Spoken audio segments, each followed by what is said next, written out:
Hey there, YouTube fans. How you going, man? Hey, got my little dead cat on here for the wind noise. You will see how that goes. You can see by the title, I think the Italians have got it right, man. I was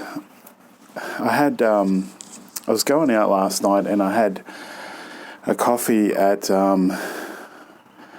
6 p.m. So 1.5 teaspoons of freeze-dried coffee inside my coffee protein shake, and it was a big mistake. I basically couldn't sleep until 3 a.m. in the morning. Just absolutely could not sleep, and this has happened before. I didn't think that was going to affect me so much, but obviously it did.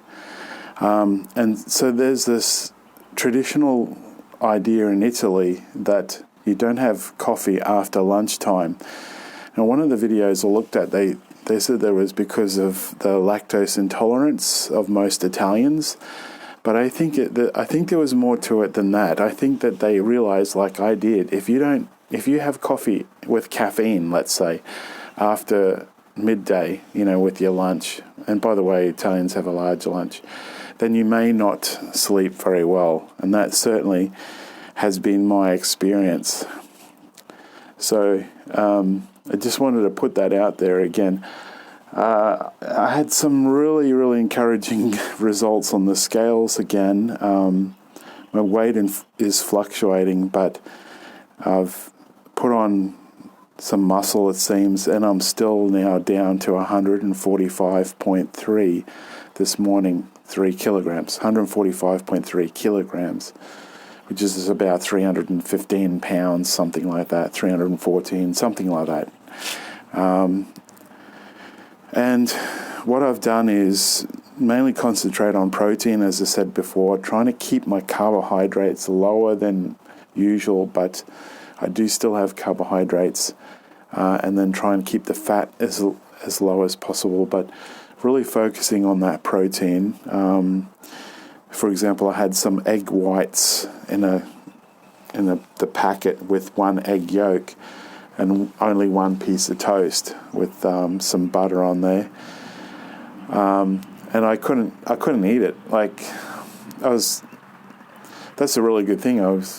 I just didn't have the appetite, which is fine by me.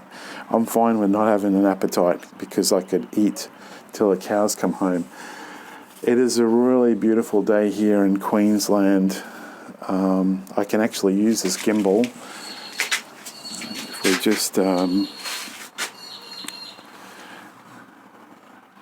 pan around there in the park, it's really, really beautiful here today. Too beautiful to sit at home, but I feel like I've been run over by a bus with not sleeping well. If those of you haven't followed my channel, I have chronic fatigue syndrome and fibromyalgia, and I really feel both of those things today. Not having enough sleep really affects me. It makes me feel a lot worse. But anyway, that's the thing with caffeine. If you want a coffee, or if you want a coffee or you like that coffee flavor, when you, after 12 or whatever, just have decaf. Just have decaf. Nothing wrong. Tastes the same if you get a good one.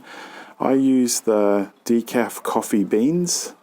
I even got some in the supermarket yesterday. It was expensive, but you can still do it. And grind them up fresh. Get a grinder and use the Italian mocha coffee pot would be the best way. Anyway, I'm rambling on. In the mood to talk today. But yeah, I wanted to get that down about this whole caffeine business. I know that people with fibromyalgia, by the way, they react quite strongly to medicines, and I think the scientists are right about fibromyalgia and chronic fatigue basically being a central nervous system problem. And if you can imagine, a lot of these drugs more than likely work on the central nervous system. Which reminds me, I did a video yesterday talking about some research that was on the mouse model. They do use a mouse model because mice are very, very similar in biology as a mammal to human beings. A lot of research is done primarily on rats and mice, as you heard the expression lab rats, and those findings can be extrapolated to human beings. It's a known fact. Most mammals have very similar biology, and even some like a gecko or a lizard, and they're not a mammal, they're a reptile, but they have internally, they're almost exactly the same as a human being. It's so amazing. Anyway, that's my few points today, and please remember to like, comment, and subscribe, and I will leave it there. God bless. Teacher Sal out.